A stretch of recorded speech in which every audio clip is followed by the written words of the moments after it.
Halo, selamat datang di channel Ruang Taktik. Di video kali ini, kita akan analisis tren positif Juventus yang baru saja menang atas RB Leipzig.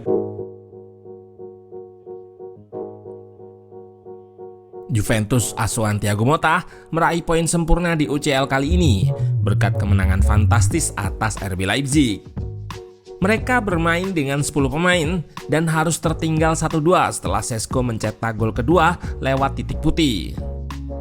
Namun nggak berselang lama, Vlahovic mencetak gol keduanya lewat tendangan jarak jauh yang didapatkan setelah melakukan high press.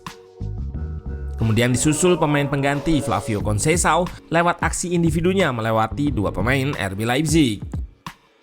Pertandingan memang berjalan seru lantaran Juventus yang kalah jumlah pemain justru unggul possession. Sedangkan RB Leipzig lebih unggul di jumlah shot dan peluang atau XG. Nah, penasaran dengan jalannya laga dari segi taktikal? Let's go, kita bahas sama-sama.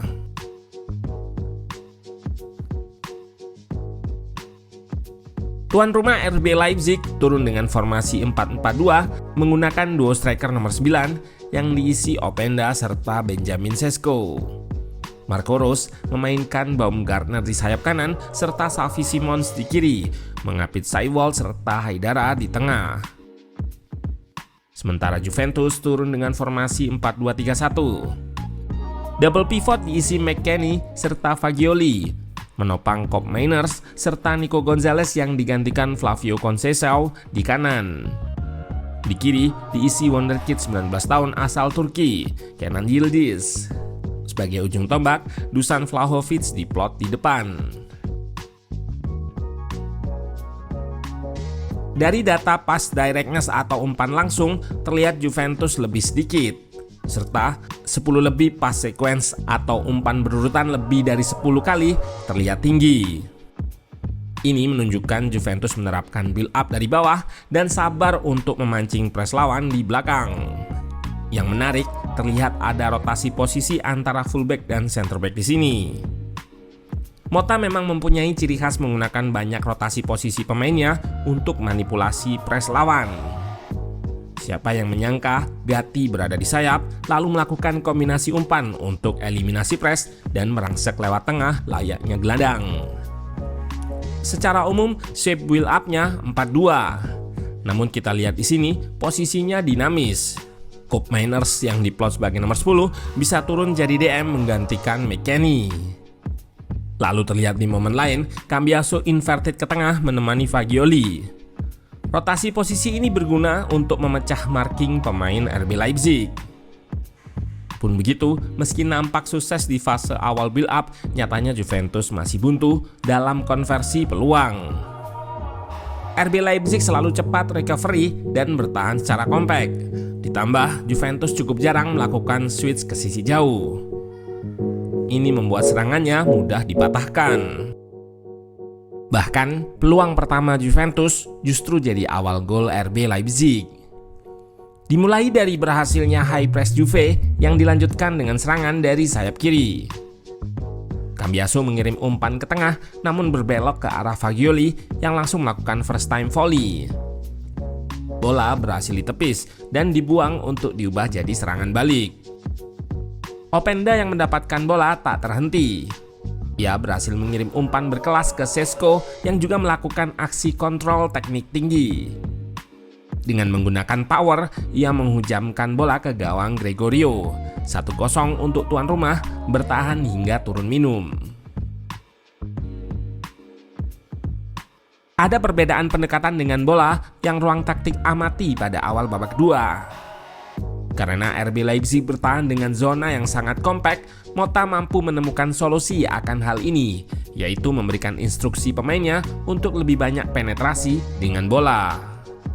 Yap, pertahanan kompak RB Leipzig cenderung tidak terpancing dan lebih memilih menjaga zona seperti yang terlihat di sini ketika Conceição menerima bola. Ia lalu terlihat berusaha menggerakkan pertahanan dengan penetrasi lewat dribble. Kembali terlihat pada peluang ini. Blok press RB Leipzig terlihat statis menjaga zona saat Fagioli menerima bola. Hal ini dimanfaatkannya dengan penetrasi, lalu mengirim umpan ke McKennie yang dilanjutkan ke Koop Meiners. Sayang peluang apik ini gagal karena membentur tiang. Selain dribble, terlihat pula high press yang diterapkan Juventus membuat RB Leipzig kesulitan membangun serangan. Pada laga ini, statistik PPDE atau passing lawan ketika di press yang dicatatkan sangat kecil. Artinya, Juventus benar-benar membuat RB Leipzig tidak leluasa melakukan banyak umpan. Long pass yang dilancarkan pun kerap dipotong seperti yang jadi awal gol pertama ini. Setelah berhasil mendapatkan possession, kembali melakukan bangun serangan dan diinisiasi penetrasi Conceição yang kali ini merapat ke tengah. Ia melakukan switch ke Cambiaso yang membuat pertahanan harus bergeser. Tanpa banyak sentuhan, fullback kiri ini langsung melakukan early cross yang disambar oleh Vlahovic. Terlihat penyerang bernomor punggung 9 ini bergerak sebelum Cambiaso mengirim umpan sehingga ia unggul momentum dari Orban. Meski tidak banyak menguasai bola, nyatanya RB Leipzig pada laga ini mencatatkan lebih banyak peluang dan shot. Total ada 24 tembakan berbanding 16 dari Juventus. Mereka juga mencatatkan XG open play lebih tinggi. Bahkan di aspek ini, semua lebih unggul tim asuhan Marco Rose. Serangan balik jadi senjata Openda dan kawan-kawan di depan. Permainan possession membuat pertahanan Juventus terbuka sehingga bisa diekspos lewat serangan balik. Dari serangan balik dan serangan yang direct inilah terjadi insiden yang membuat Gregorio di kartu merah. Ia kedapatan keluar dan dianggap mengaktifkan tangannya untuk menyentuh bola. Meski hanya sedikit, bola berubah arah yang membuatnya lepas dari Openda. Merespon hal ini, Mota mengeluarkan Yildiz dan memasukkan Perin, serta menarik Savona digantikan Douglas Luiz. Petaka Thiago Motta tidak terhenti sampai di situ saja. Free kick akibat handball Gregorio tadi berujung penalti setelah mengenai tangan Douglas Luiz yang baru masuk. Šeško berhasil mengkonversi penalti ini menjadi keunggulan bagi Leipzig 2-1. Pasca kehilangan satu pemain, Mota mengubah taktiknya dengan mendorong Cambiaso lebih ke depan. Douglas Luiz mengisi posnya sebagai fullback kiri, namun karena ia bisa menjadi pemain tengah, Luiz akan inverted ketika build up. Yang jadi momen keberhasilan comeback Juventus adalah high press-nya yang terjaga intensitasnya. Gol kedua lahir dari situasi ini. Press yang dilakukan berhasil mencuri bola yang segera dikonversi jadi serangan balik cepat. Vlahovic tidak menyia-nyiakan peluang ini. Tanpa banyak sentuhan, ia mengeksekusi dengan sepakan spektakuler dari luar kotak penalti, 2-2. Selain pressing, juga seperti disebut tadi, dribble jadi kunci untuk membongkar pertahanan lawan.